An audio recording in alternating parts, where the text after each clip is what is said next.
মানুষের সম্মান জান-মালের সাথে জড়িত যে পাপ, এই পাপ আল্লাহর কাছে মাফ হবে না।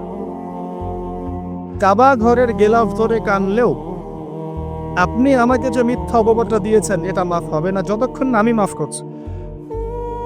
কথা কি বুঝতে পারছেন? মনে করেন আপনি আমাকে মিথ্যা একটা অপবাদ দিয়েছেন এবং ধুয়ে রেখে দিয়েছেন একদম মিথ্যা অপবাদ দিয়ে।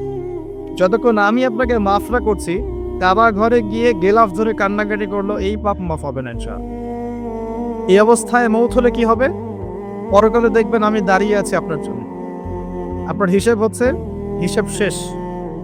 আপনি সালাত, সওম, হজ জাকাতের নেকি নিয়ে উঠেছেন, কিন্তু দেখছেন আমি দাঁড়িয়ে আছি, আমার মতো আরো 10 জন দাঁড়িয়ে আছে। ওই 10 জনকে আপনি গালি দিয়েছিলেন, অপবাদ দিয়েছিলেন, তাদের গীবত করেছিলেন, তাদের সম্পদ বা সম্মানের হানি করেছিলেন। এখন কিয়ামতের মাঠে আপনার নেকি দিয়ে এই ঋণ শোধ করতে হবে, অন্য কোনো অপশন নাই।